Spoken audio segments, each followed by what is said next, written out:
Hey everyone, hope you're having a great day. You're listening to the RX Daily Dose. Today's episode is being recorded for Monday, October 12th, and I'm your host, Ian Parnagoni.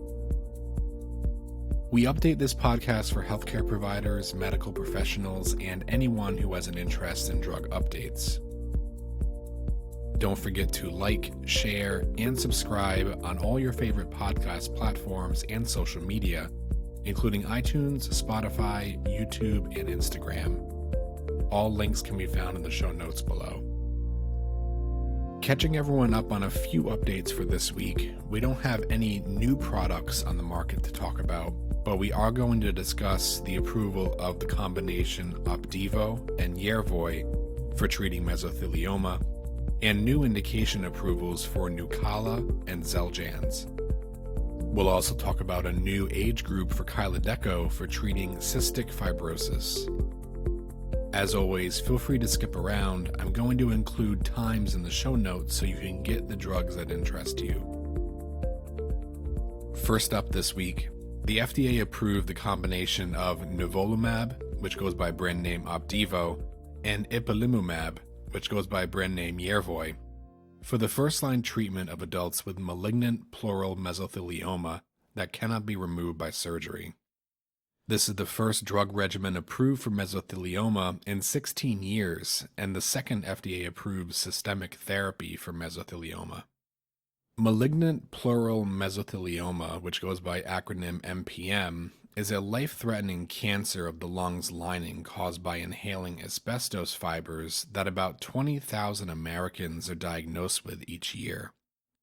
MPM accounts for most mesothelioma diagnoses, and most patients have an unresectable tumor at the time of diagnosis.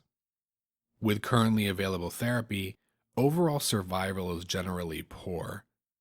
Opdivo and Yervoy are both monoclonal antibodies that, when combined, decrease tumor growth by enhancing T-cell function.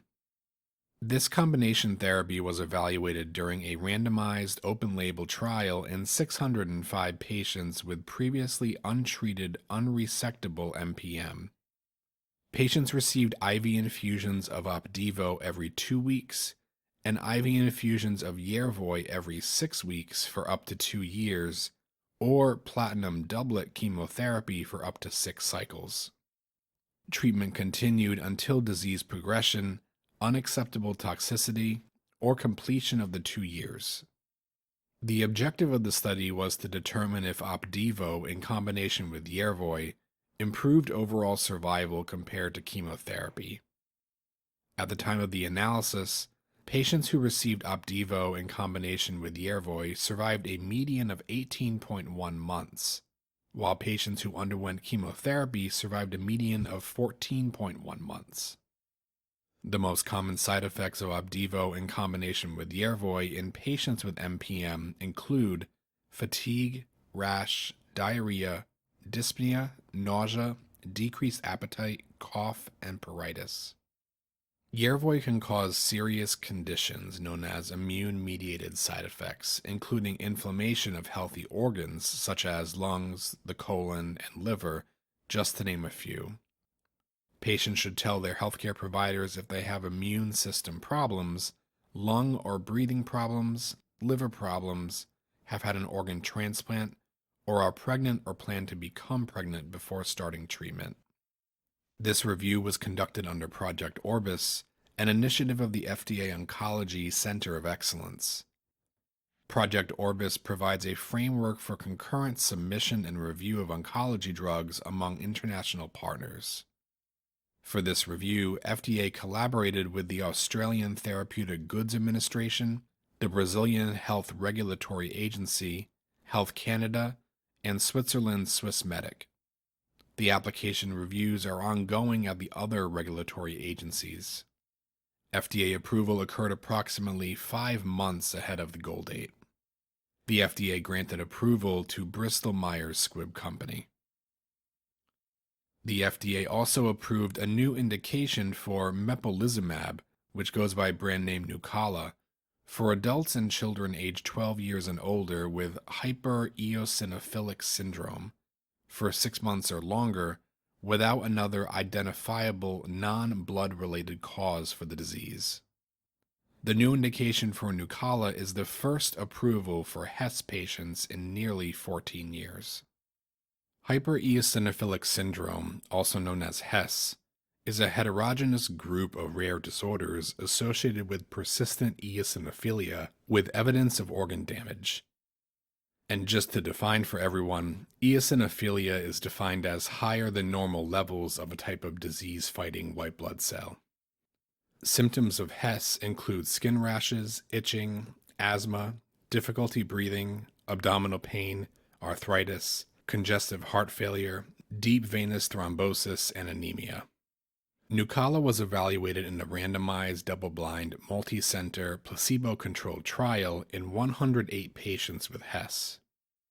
In the study, patients were randomly assigned to receive Nucala or placebo by injection every 4 weeks. The trial compared the proportion of subjects who experienced the Hess flare during the 32-week treatment period. A Hess flare was defined as worsening of clinical signs and symptoms of Hess or increasing eosinophils on at least 2 occasions. The trial compared the proportion of patients with at least one flare over a 32-week treatment period, as well as the time to the first flare.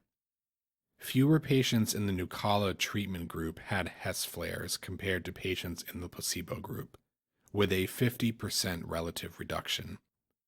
In addition, the time to the first Hess flare was later, on average, for patients treated with Nucala versus placebo.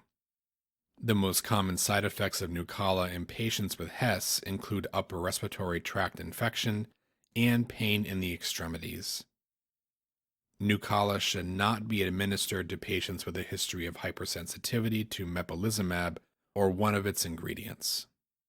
There have been reports of herpes zoster, that's shingles infections, occurring in patients receiving Nucala. Healthcare providers should consider vaccination if medically appropriate. For the treatment of Hess, Nucala received orphan drug designation, which provides incentives to assist and encourage drug development for rare diseases. Additionally, the application was granted Fast Track designation and priority review. The FDA is granting the approval to GlaxoSmithKline. Nucala is also FDA approved for patients aged 6 years and older with severe asthma with an eosinophilic phenotype, and for adult patients with eosinophilic granulomatosis with polyangiitis, a rare autoimmune condition that causes blood vessel inflammation. Also this week, the FDA approved a new age group for use of ivacaftor, which goes by brand name Kalydeco, for use in children with cystic fibrosis ages 4 months to less than 6 months old who have at least one mutation in their cystic fibrosis transmembrane conductance regulator, goes by CFTR gene, that is responsive to Kalydeco based on clinical and/or in vitro assay data. Kalydeco is already approved in the US and the EU for the treatment of CF in patients aged 6 months and older. Cystic fibrosis is a rare, life-shortening genetic disorder affecting approximately 75,000 people worldwide. Cystic fibrosis is a progressive, multi-system disease that affects the lungs, liver, GI tract, sinuses, sweat glands, pancreas, and reproductive tract. CF is caused by a defective and sometimes missing CFTR protein, resulting from certain mutations in the CFTR gene. Children must inherit 2 defective CFTR genes, one from each parent, to have CF. While there are many different types of CFTR mutations that can cause the disease, the vast majority of all people with CF have at least one F508 deletion mutation. These mutations, which can be determined by a genetic test or genotyping test, lead to CF by creating non-working or too few CFTR proteins at the cell surface. The defective function or absence of CFTR proteins results in poor flow of salt and water into and out of the cells in a number of organs. In the lungs, This leads to the buildup of abnormally thick, sticky mucus that can cause chronic lung infections and progressive lung damage in many patients that eventually leads to death.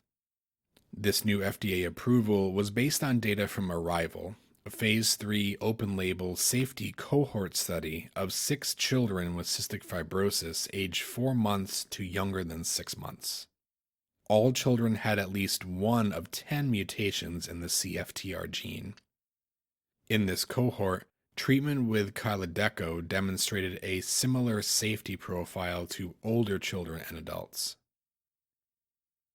And finally this week, the FDA also approved a new indication for tofacitinib, which goes by brand name Xeljanz, for the treatment of children and adolescents 2 years and older with active polyarticular course juvenile idiopathic arthritis.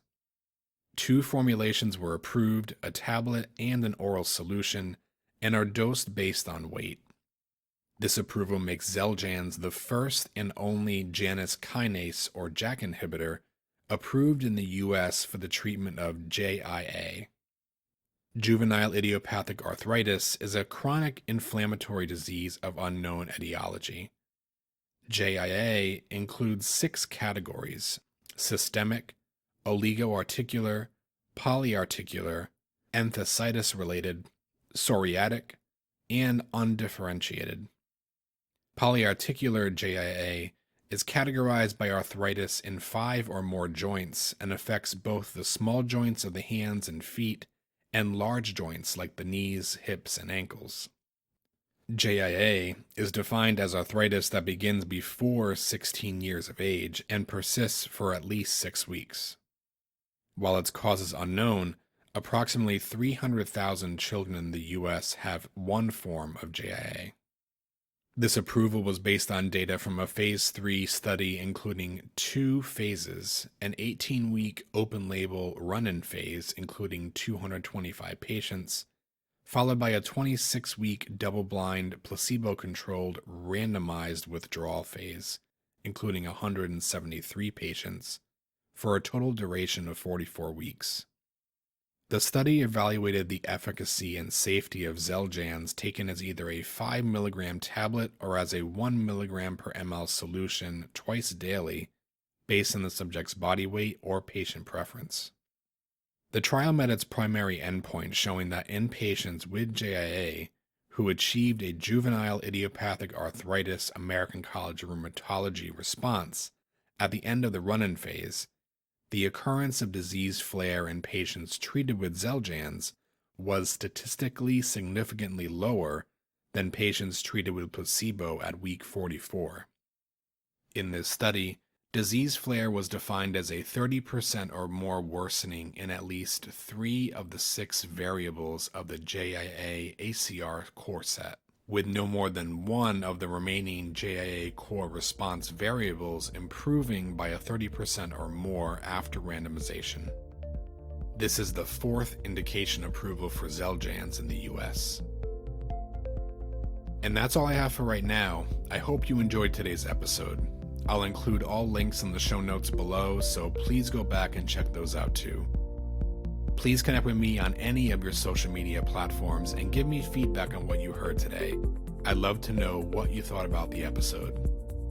And as always, feel free to like, share, and subscribe wherever you listen to your podcasts.